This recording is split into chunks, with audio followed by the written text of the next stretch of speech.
trade-off point when you decide when to stop. When you want to stop interaction because you don't want it actually, you want to reverse it. So I was just wondering whether you looked into like sequential feed-forward or sequential affordances to try to cope with this problem, because I noticed that some of these elements try to use sequential affordances, but not many. But, that's just a suggestion. If you would try to refine your animation, you might look into sequential affordances and try to use those. Okay. It's perfect. Thank you. Because in the end of my thesis, I didn't have much time to really dig much into the transitional animations.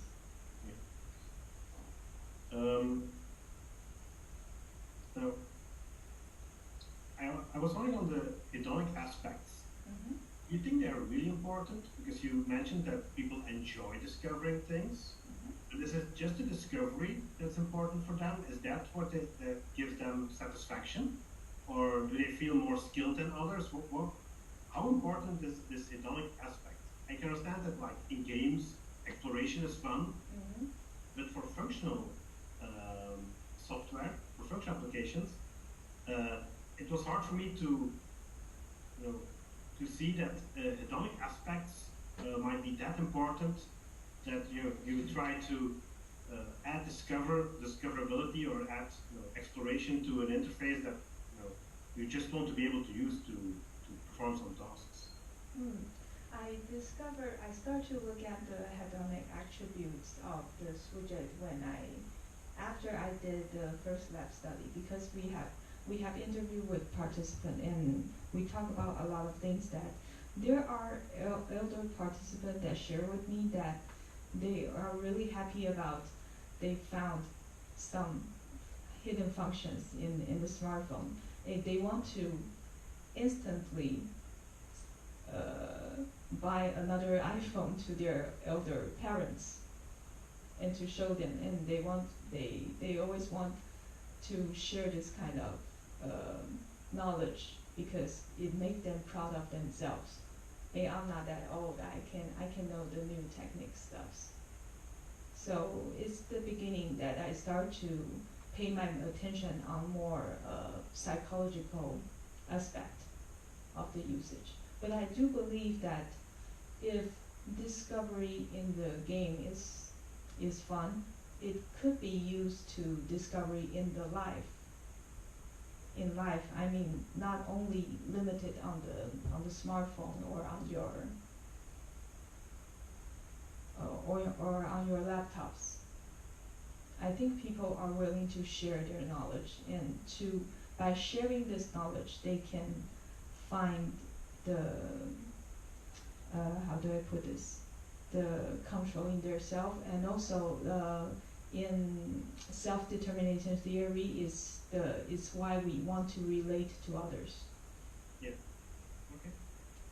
I wonder whether you think that signifier-less designs are also useful in this type of expert applications. Like if you have expert users that really want to get the task done or are using software for work purposes, where signifier-less designs would be appreciated at the same level as with the common user using mobile phones. I didn't put any limitation on it. I think it will be nice in the laptop too, because in macOS we still have a lot of several widgets that we can find, and also on web page. Yes. So I think it shouldn't be limited on only one sort of platform, but it should be well categorized, because personally I think it depends a little bit on how large the screen you are looking at. It really limits your logic of interactions. Did you consider like professional software applications where they also included signifier-less designs, or is it something very specific for the Apple applications that are pre-installed on your mobile phone? Can you repeat the question once more? I was wondering whether you also found signifier-less designs in expert applications. people that yes. Software that's used for work purposes. Maybe like the Adobe tools that designers use, graphical designers use, or like bookkeeping tools, stuff like that.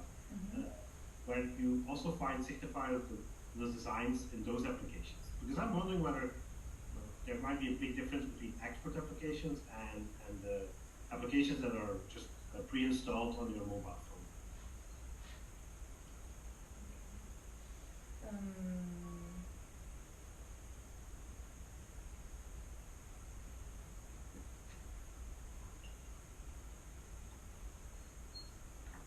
I haven't think of this kind of question actually. So you were asking if I have further thoughts on the. My assumption is that for domain-specific expert applications, you won't find so many signifier-less design aspects. And signifier-less designs are common nowadays in the pre-installed applications like your mail client and the messaging app. But then beyond those applications, they're seldomly used because they're not, because they might not be that efficient, or they might lead to more errors. But I was just wondering whether you found some evidence on this, or whether I might be completely wrong that expert applications also have lots of signifier-less designs included. I haven't tested for the Adobe application on smartphone or on iPad version, but I think it has less signifier-less design. It's because you have to combine with other gesture controls such as zoom in or pinch out or pinch in, so that you cannot really reach the border of, so that you can put some widget. I think that might be the reasons. Okay, thanks. Those were my questions for now. Okay, thank you. Thank you. Next member of the jury to ask questions would be Caroline. Okay, so thank you very much for the very nice presentation. So I appreciate the topic a lot, as details are often key to user performance and to how users apprehend their device. So I think that's very important to work on such topics.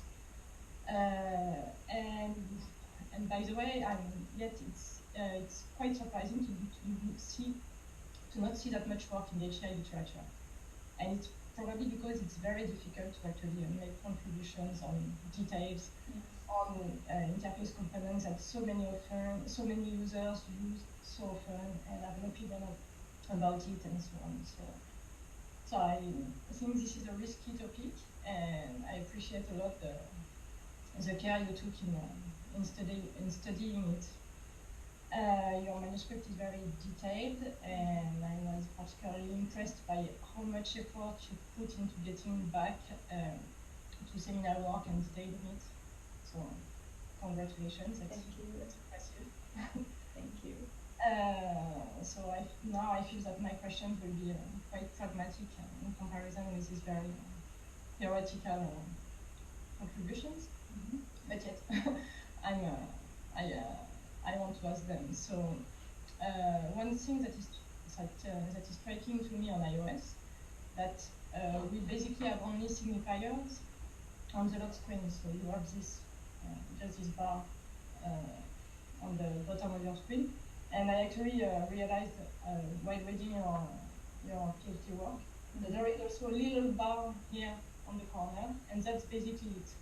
Then in the rest of all iOS, there is no, except if I've missed them, there is no other signifier. There is no other signifier to hidden widgets. So I was wondering whether, in your opinion, Apple actually made the bet. That people actually discover that they can swipe their interface like this just based on their experience on the lock screen, and then they will apply to it systematically to other interface components. And so basically, my opinion is that basically they failed to do so, because your studies clearly show that people miss opportunities to use hidden widgets.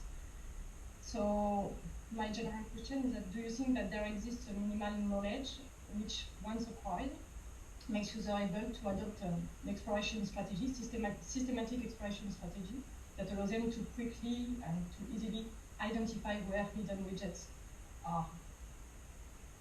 I think it can be construct actually, because each application has a different function. For example, when I use Photoshop, the first thing I will do is open a file or upload a file.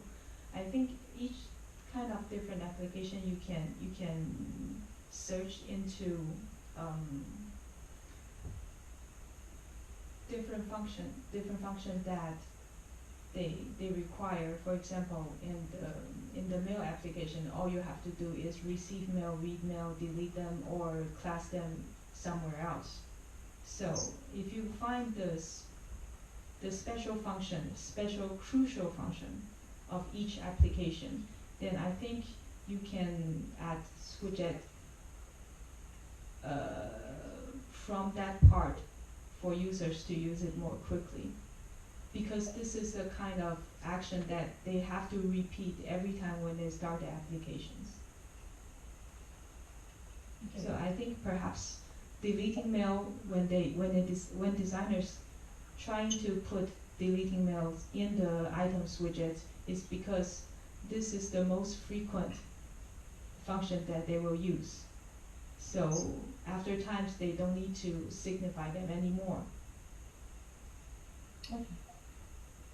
So just the sound is not very good on my end. Just when I ask questions, that's great. It also dropped on my end, so I think, I mean, you're not the only one. Okay, that's good to know. No, but I think I got what you said broadly.